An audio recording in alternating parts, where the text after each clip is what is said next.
공동체를 세우는 사람이 됩시다 라는 제목으로 말씀을 전하겠습니다. 사람은 결코 혼자 살 수 없는 존재입니다. 한자로 사람 인자를 생각해 보십시오. 두 사람이 서로 기대어 있는 모습입니다. 이 사람은 홀로 설 수 없으며 누군가 함께 의지하고 서로 기대고 함께 할 때에 비로소 온전해지는 존재입니다. 하나님도 공동체이십니다. 성부, 성자, 성령 삼위일체 공동체의 하나님이십니다. 그런 공동체 삼위일체 하나님께서 창세기 1장 26절에 보면 우리가 우리 모양대로 사람을 만들자 하셨는데, 이 말씀은 삼위일체의 하나님의 그 공동체의 형상대로 그 스타일대로 사람을 만들자 하신 것입니다. 그래서 창세기 2장 18절에 보면 사람이 혼자 사는 것이 좋지 아니하다라고 말씀하셨습니다. 사람은 창조 때부터 공동체를 이루어 살아가도록 설계되어 있습니다. 그래서 우리는 태어나는 순간부터 공동체 안에 존재합니다. 엄마의 품이라는 공동체 안에서 생명이 시작되고 가족 안에서 자라나며 학교와 사회라는 공동체에서 배움과 일을 경험합니다. 그리고 무엇보다도 중요한 것은 교회라는 신앙의 공동체 안에서 함께 하나님을 예배하며 함께 성장해 가는 것입니다. 좋은 공동체를 만나는 사람이 행복한 사람입니다.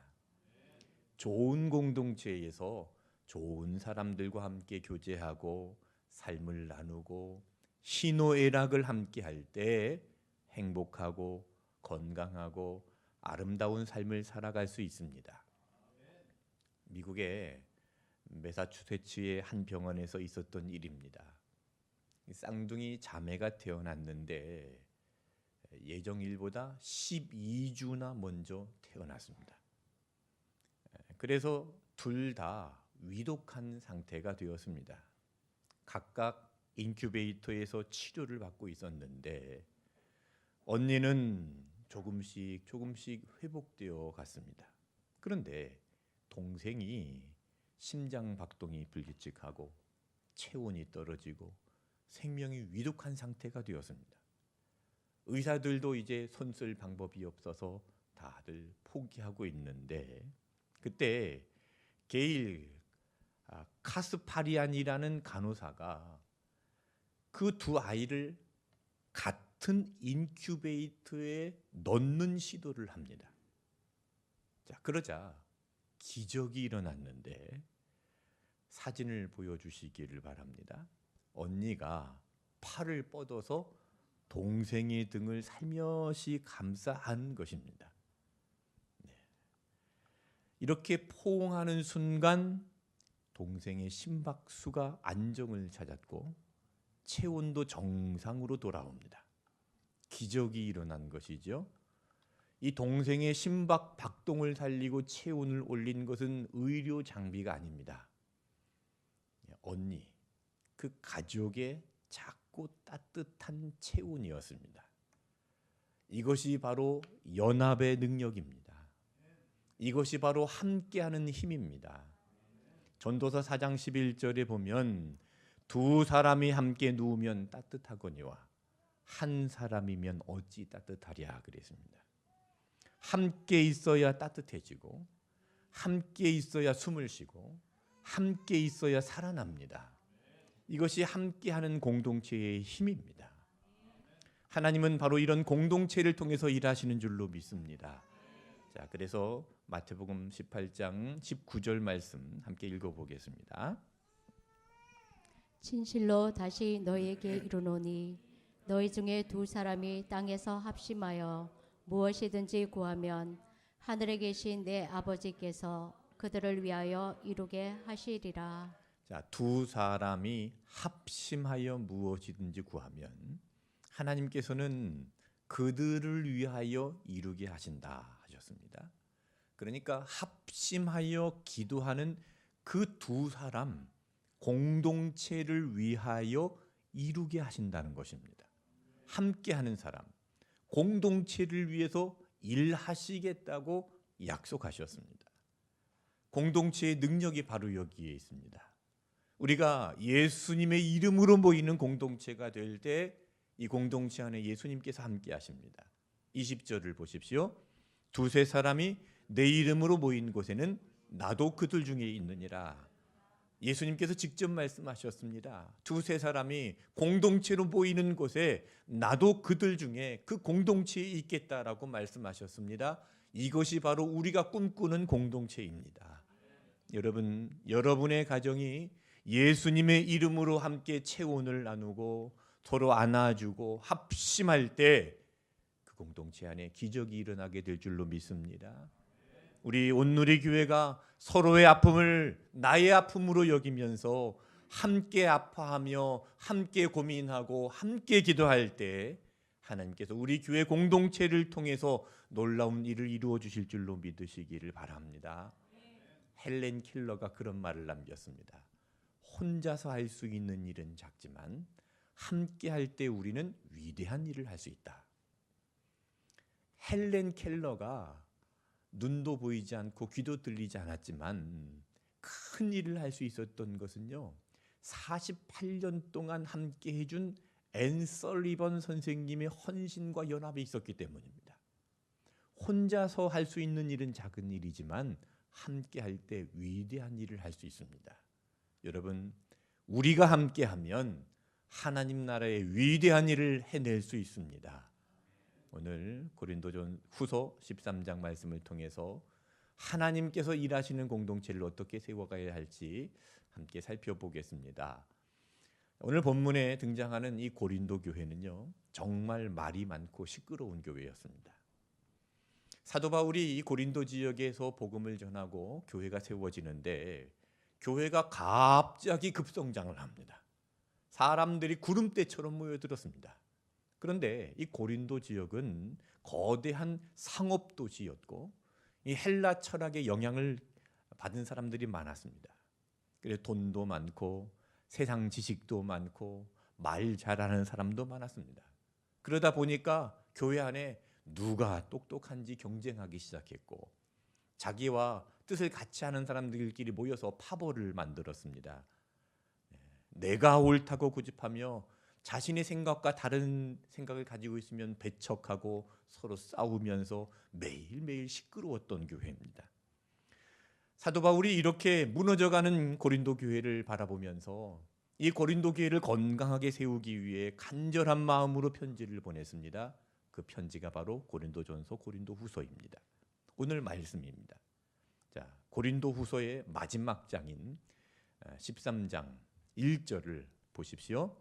두세 증인의 입으로 말마다 확정하리라 이랬는데 여기 두세 증인의 입으로 말마다 확정하리라 한 것은요, 신명기 19장의 말씀에 근거한 것입니다. 사도 바울은 어떤 사건이나 문제를 판단할 때 사람의 말이나 어떤 감정에 따라서 판단하는 것이 아니라 오직 말씀에 근거해서 판단을 하고 이 말씀을 중심으로 공동체를 세우고자 했습니다. 이처럼 공동체는요, 오직 하나님의 말씀으로 세워져야 됩니다. 말씀이 중심이 되어야지 여론이 중심이 되거나 목소리가 큰 사람이 중심이 되어서는 안 됩니다. 예전에는 교통사고가 나면 누가 이긴다고 그랬습니까? 목소리 큰 사람이 이긴다 그랬죠. 근데 지금은 안 통합니다.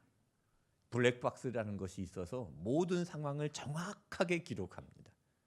블랙박스 영상을 딱 제시하면 아무리 목소리 큰 사람이라 소용없습니다. 객관적인 이 진리 앞에서 무슨 말을 할 수 있겠습니까? 신앙의 공동체도 마찬가지입니다. 목소리 큰 사람의 주장이 기준이 될 수 없습니다. 많은 사람의 여론이 다수결이 기준이 될 수가 없습니다. 신앙의 공동체는요, 다수결로 움직이는 것이 아닙니다. 예를 들어서 바다를 항해하는 배가 깜깜한 바다를 항해합니다.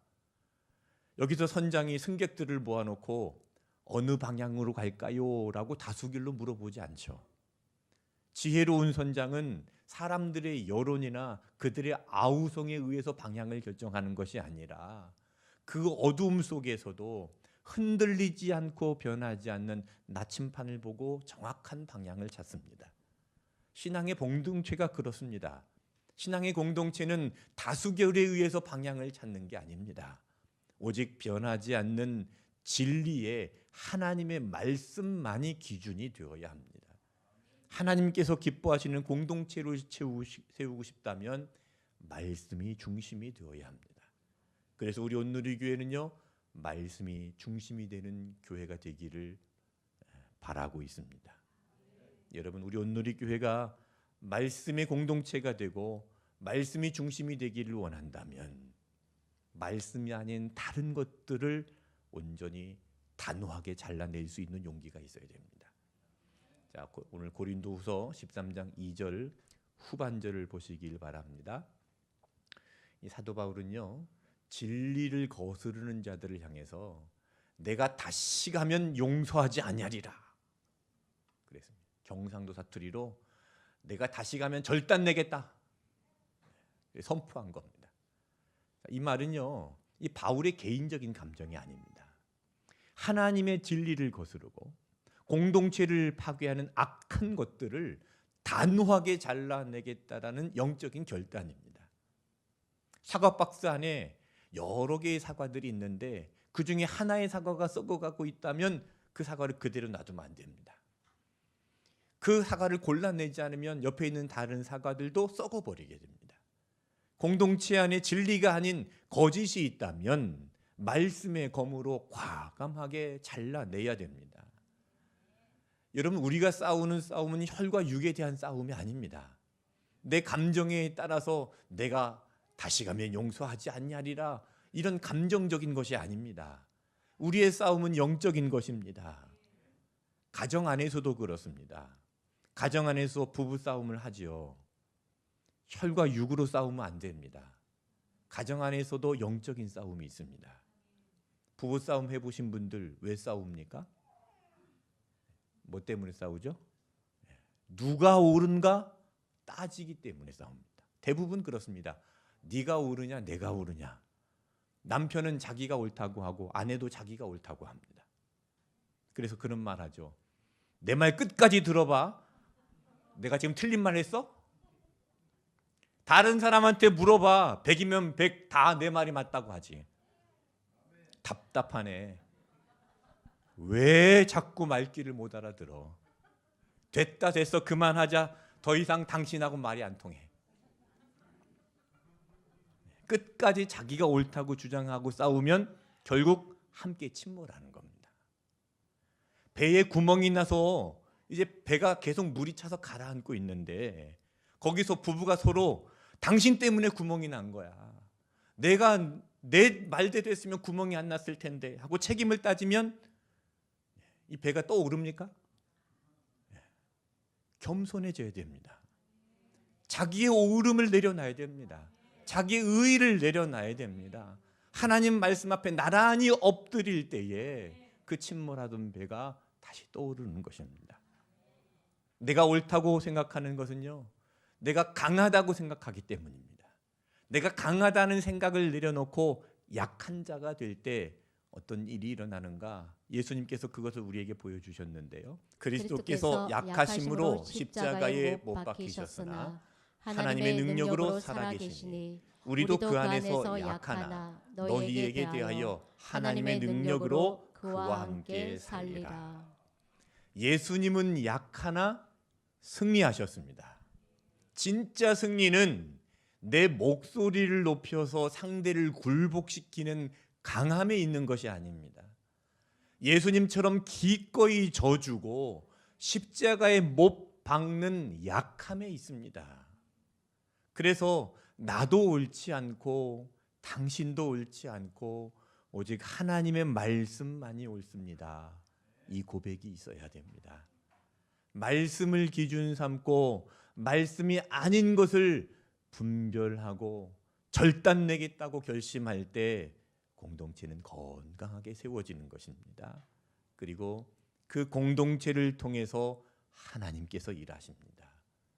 말씀 위에 세워진 말씀이 중심이 되어 있는 그 공동체, 말씀이 중심이 되어서 합심하여 기도하는 공동체, 그 공동체를 통해서 하나님께서 이루어 주실 것입니다. 마태복음 18장 19절을 다시 보십시오. 너희 중에 두 사람이 땅에서 합심하여 무엇이든지 구하면, 같이 읽겠습니다. 하늘에 계신 내 아버지께서 그들을 위하여 이루게 하시리라. 하나님은 말씀의 중심의 공동체를 위해서 일하시고 그들을 위하여 이루게 하십니다. 여러분, 말씀이 중심이 되는 공동체를 세우는 축복의 통로들이 되시기를 축복합니다. 이 말씀이 중심이 되는 공동체를 세우기 위해서 선행되어야 할 것이 하나 있는데요. 그것은 내가 먼저 말씀으로 변화되어야 됩니다. 거울 앞에 서면 여러분 누구의 얼굴을 봅니까? 거울 앞에 서면 당연히 내 얼굴을 먼저 보죠. 거울 앞에서 다른 사람의 얼굴을 찾는 사람이 없습니다. 거울 앞에 비친 내 얼굴을 보면서 내 얼굴에 뭐가 묻어 있으면 깨끗이 닦아내고 머리가 헝클어져 있으면 단정하게 만듭니다.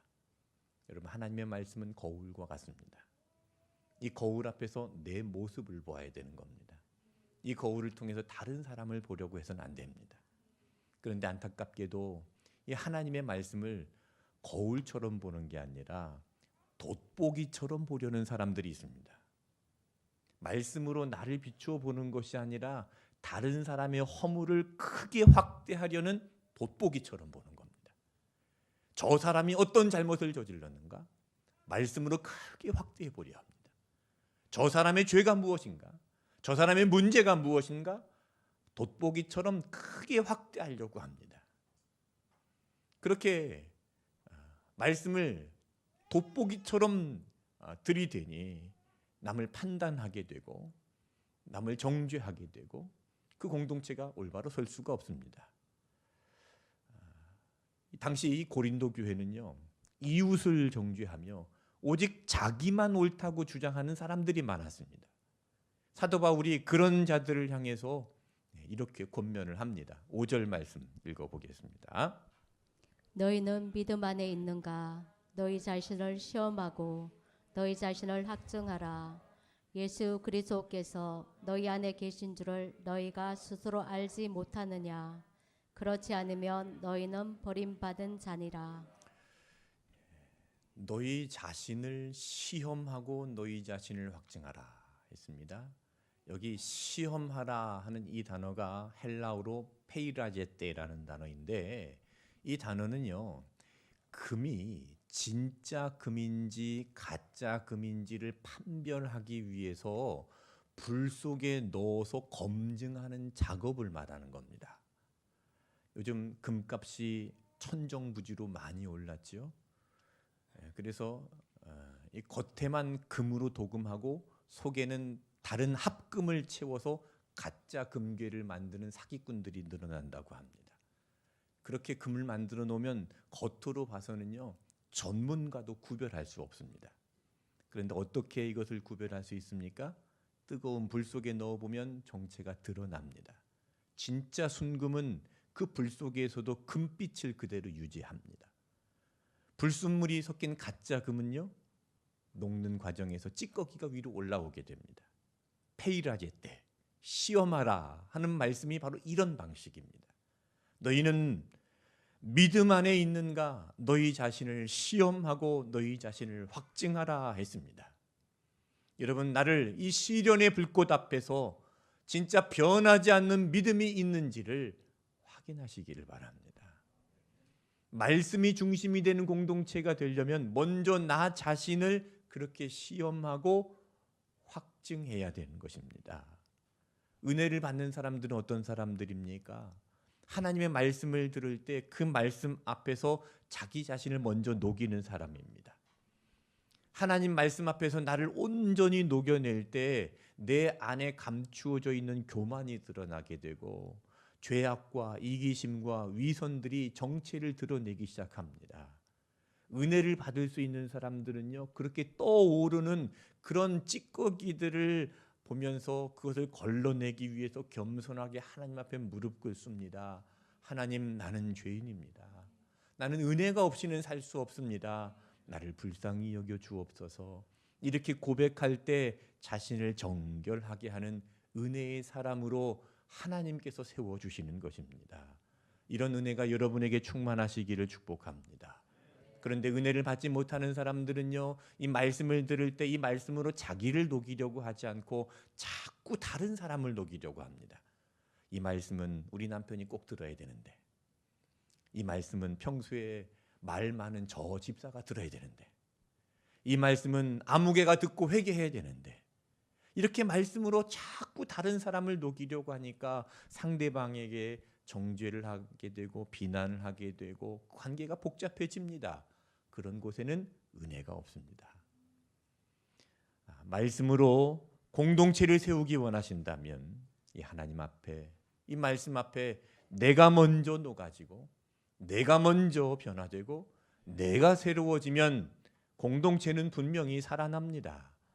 그 공동체는 역동적인 힘으로 일어나게 될 줄로 믿습니다. 사도 바울이 이 고린도 후서 말씀을 기록할 때 사도 바울은 굉장히 억울한 처지에 있었습니다. 이 고린도 교회 안에 바울을 시기하는 사람들이 많았는데 바울을 모함하고 거짓 소문을 퍼뜨렸습니다. 우리가 바울을 부를 때 그 앞에 사도라는 말을 붙이죠. 바울은 예수님의 사도가 맞습니다. 그런데 고린도 교회 안에 바울이 예수님의 사도가 아니다, 바울의 사도성을 부인하고 헛된 소문을 퍼뜨리고 악의적으로 헛소문을 퍼뜨리는 사람들이 있었습니다. 이런 기가 막힌 상황 속에서 바울이 고백하는 게 뭡니까? 자, 고린도후서 13장 7절을 다 같이 읽겠습니다. 우리가 하나님께서 너희로 악을 조금도 행하지 않게 하시기를 구하노니 이는 우리가 옳은 자임을 나타내고자 함이 아니라 오직 우리는 버림받은 자 같을지라도 너희는 선을 행하게 하고자 함이라. 우리는 버림을 받은 자 같을지라도 너희는 선을 행하게 하고자 함이라. 이 말이 무슨 말이냐면요, 내가 버림받은 자처럼 보일지라도 세상의 조롱거리가 되었지라도 좋다.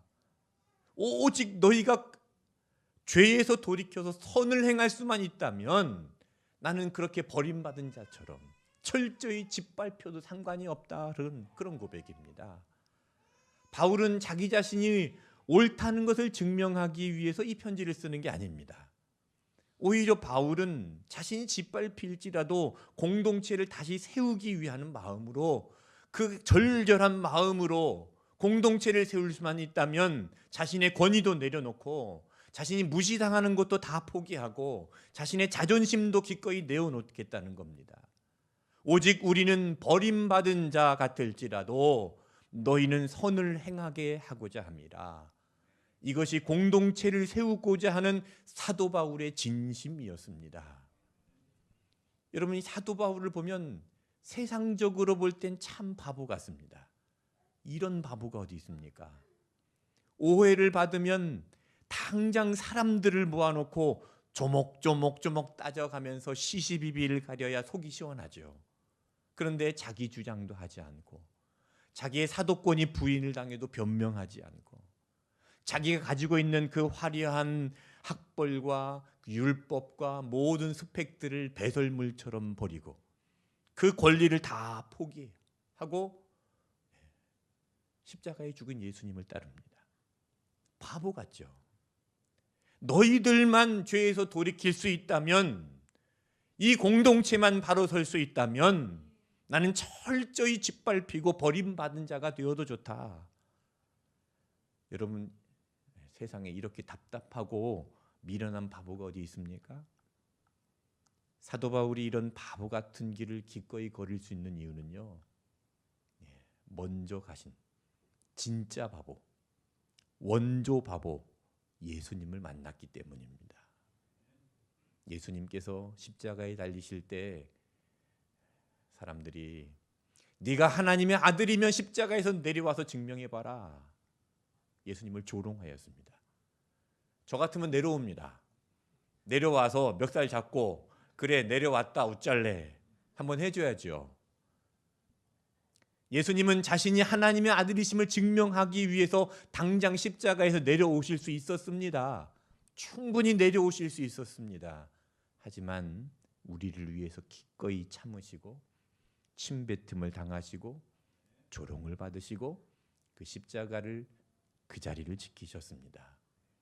그 십자가가 사도 바울의 교만을 무너뜨린 것입니다. 미련한 것으로 지혜 있는 것을 부끄럽게 하신 것입니다. 약한 것으로 강한 것을 부끄럽게 하신 것입니다.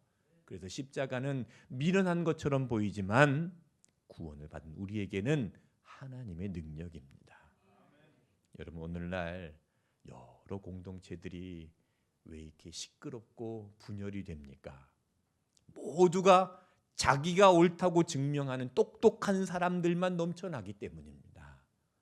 가정에서 부부가 서로 똑똑해지겠다고 자기가 옳다고 핏대를 세우면 가정이 무너집니다. 교회에서 내 자존심 끝까지 챙기고 내가 맞다는 것을 증명하려고 혈기를 부리면 교회도 분열됩니다. 하나님께서 찾으시는 사람은요, 자기 주장이 강한 똑똑한 사람이 아닙니다. 공동체를 세우기 위해서 기꺼이 포기하고 자존심도 내려놓고 바보같이 손해보는 사람입니다. 예수님처럼 바울처럼 그렇게 살 수는 없을까? 여러분 그런 찬양이 있죠. 그런 고민을 하면서 예수님을 따라가는 온누리 교회가 되시기를 축복합니다. 자기를 부인하고 자기 십자가를 지고 예수님을 따라가는 온누리 교회가 되기를 소망합니다. 기도하겠습니다. 하나님 아버지 감사합니다. 예수님처럼 바울처럼 그렇게 바보처럼 져주면서 그렇게 살 수는 없을까 고민하면서 공동체를 세워가는 사람이 되기를 원합니다. 오직 하나님 말씀만이 절대적인 기준이 되는 공동체를 세우는 사람이 되기를 원합니다. 이 말씀을 돋보기로 사용하면서 다른 사람을 비난하고 판단하고 정죄하였던 우리의 어리석음을 용서하여 주시옵소서. 하나님, 오직 이 말씀을 나의 거울로 삼아서 내가 믿음 안에 있는가 나 자신을 먼저 시험하고 나 자신을 확증하며 말씀 앞에서 내가 먼저 놓아지고 내가 먼저 무릎 꿇는 사람이 되게 하여 주시옵소서. 우리 온누리교회 모든 가정들이 하나님의 말씀이 중심이 되게 하시고 말씀 위에 든든히 서 있는 작은 교회들이 되게 하여 주시사 두 사람이 땅에서 합심하여 기도할 때 하나님 아버지께서 그들을 위하여 친히 이루어 주신다 하신 그 약속대로 기적을 보게 하여 주시고 예수님께서 늘 동행하여 주시는 참된 천국의 공동체를 이루게 하여 주시옵소서. 예수님의 이름으로 기도하옵나이다. 아멘.